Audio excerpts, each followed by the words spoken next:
నేను వస్తున్నా మమ్మీ అని నాకు మెసేజ్ కూడా చేసిండు. నేను అద్దానికి గుద్ది అటు చేసి బయటకు వెళ్ళిన. యాదాద్రి భువనగిరి జిల్లాలో శనివారం తెల్లవారుజామున ఘోర ప్రమాదం జరిగింది. భూదాన్ పోచంపల్లి మండలం జలాల్పూర్ వద్ద కారు అదుపు తప్పి చెరువులోకి దూసుకెళ్లింది. తెల్లవారుజామున 4:30 గంటల సమయంలో ఈ ఘటన చోటు చేసుకుంది. కారు చెరువులో మునగటంతో 5 యువకులు మృతి చెందారు. వారి మృతదేహాలను పోలీసులు వెలికితీశారు.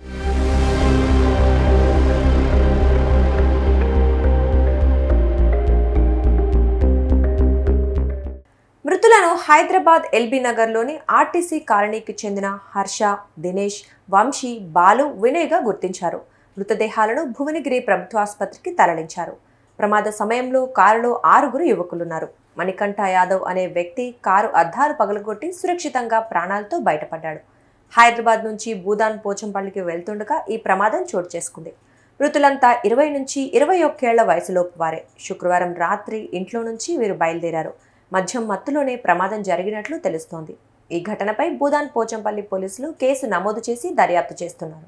మాకు ఈ జలాల్పూర్ చెరువులో ఒక కారు యాక్సిడెంటల్గా పడడం వల్ల అక్కడ డెడ్ బాడీస్ ఉన్నాయని చెప్పి మాకు పోలీసుకు 100 కాల్ ఇన్ఫర్మేషన్ రావడం వల్ల ఇమీడియట్ 6 మినిట్స్లో మా ఎస్ఐ ప్లస్ మా సిబ్బంది కూడా వచ్చి ఇమీడియట్ ఉన్న వాళ్ళను రెస్క్యూ చేయడానికి ప్రయత్నం చేయగా అప్పటికి అలా ఒక అతను కారు అద్దాలు వల్ల కొట్టుకొని బయటికి రావడం జరిగింది. అందులో ఉన్న మిగతా 5 మంది చనిపోవడం జరిగింది.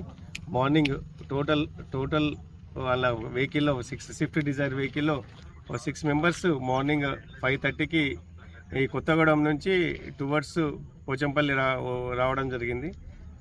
ఈడ వచ్చడంతో కారు ఓవర్ స్పీడ్ తోటి అక్కడ ఉన్న కడికి కూడా గుద్దుకొని అలా పడడం వల్ల 5 మంది చనిపోవడం సంఘటన జరిగింది. ఈ పిల్లలంతా కూడా 20-25 ఏజ్ గ్రూప్కి సంబంధించిన వాళ్ళు, ఎల్బీ నగర్ ప్రాంతంకు సంబంధించిన ఫ్రెండ్స్. కేసు ఇన్వెస్టిగేషన్ టేకప్ చేస్తాం. మృతదేహాలను భువనగిరి ఏరియా హాస్పిటల్కు షిఫ్ట్ చేస్తాం. ఎల్బీ నగర్ నుంచి స్టార్ట్ అయ్యి పోచంపల్లి వద్దామని వచ్చినాం. అట్లా నైట్ అవుట్ అని చెప్పేసి విలేజ్ సైడ్ పోమని ఇట్లా వచ్చినాం. వస్తుంటే విలేజ్తో వస్తుంటే ఆడ లెఫ్ట్ ఉండేసరికి మేము స్టేట్ ఉంది అనుకున్నాం. అది పల్టీ కొట్టి దాంట్లో పడ్డది. దాంట్లో పడంగానే వెనకాల 4 ఉన్నారు. వెనకాల 4 డ్రైవర్ సీట్లో ఒక ఆయన ఉండు, ముందు నేనున్నా. వాళ్ళందరూ పడంగానే అందరం ఊపిరి ఆడాలి. అందరికి కింద మీద అయింది. నేను అద్దానికి గుద్ది అటు చేసి బయటకు వెళ్ళిన. వాళ్ళు అల్లాలు ఉన్నారు. 2 కార్లు వచ్చినాయి. కార్లు వస్తే ఆపిన. వాళ్ళు ఆపాలి, అట్లనే వెళ్ళిపోయారు. ఒక పాలంకులు వస్తే పాలంకులకి ఆపితే పోలీస్ సార్ వాళ్ళని మా సర్నా అంటే స్టడీస్ ఆపరేషన్ వలిగొండ సైడ్ పోమని పోతున్నాం. లక్ష్మాపురం ఇక్కడ ఉన్నా మమ్మీ వస్తున్నా అని అన్నాడు.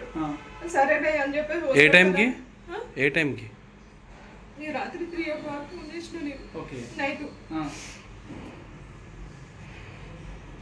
ఓకే, ర్యాపిడో కొట్టుకుంటా అని పోయిండు నైట్.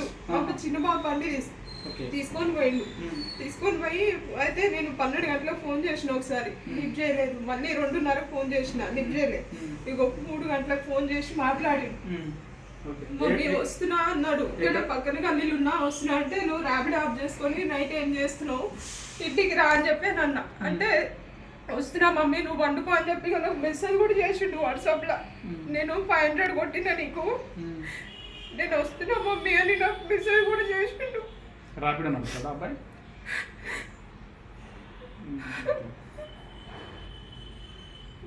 మీరు ఒక్కరే ఉంటారమ్మా? మీరు ఒక్కరే ఉంటారా? నేను మా 2 బాబులు ఉంటాం. ఓకే, సార్ లేడు. ఈయన ఏం చేస్తారు అసలు? వర్క్ ఏం చేస్తారు అబ్బాయి? నేను ఇంతకుముందు జాబ్ చేసేది, నాకు కొంచెం హెల్ప్ బాగాలేదు. అప్పటి నుంచి నేను మానేసిన. బాబు ర్యాపిడో.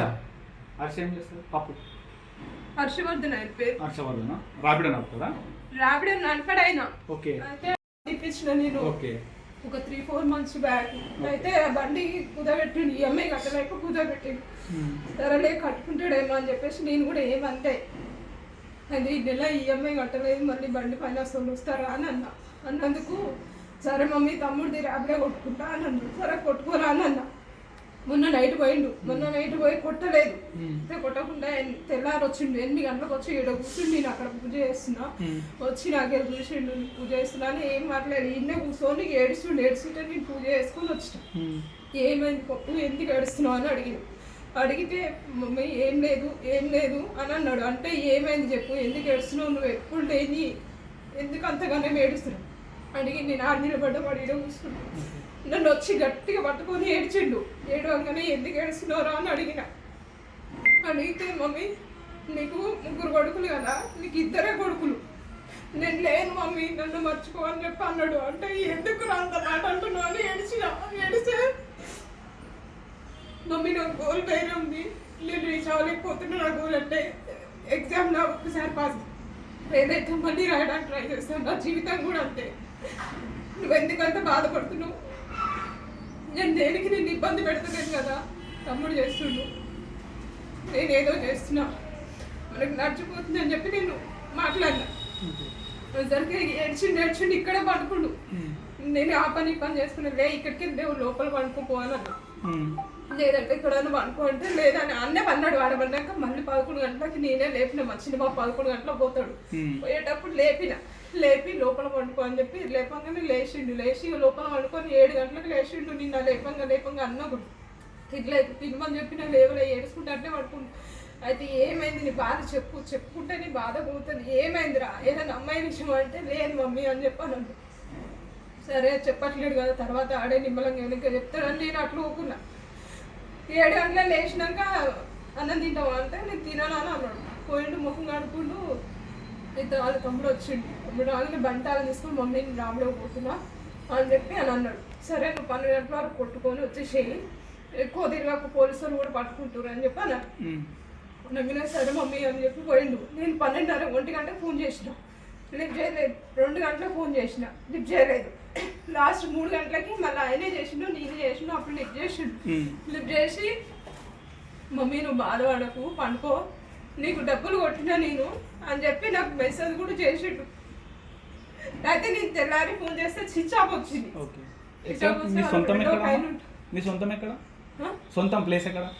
సొంతం ఇక్కడే మాది, ఇక్కడే కానీ మాకు 3 హౌస్ లేదు, అమ్మేసుకున్నాం.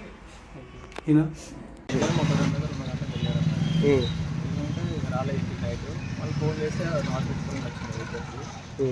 మళ్ళీ ఎవరు లేకపోలేదు. మీకు ఇప్పటి వరకు ఈ పోలీసు వాళ్ళు కానీ ఎవరు కూడా కాల్ చేయలేదా? టీవీలో మీరు చూడలేదు ఇప్పటిదాకా? మా అతను అక్కడ భువనగిరిలో మా ఫ్రెండ్ వాళ్ళ అన్న ఉందంట, ఆడ ఫోటోస్ పెడితే మాకు మనకు వచ్చి లేపింది అని చెప్తూ వెళ్తున్నాం.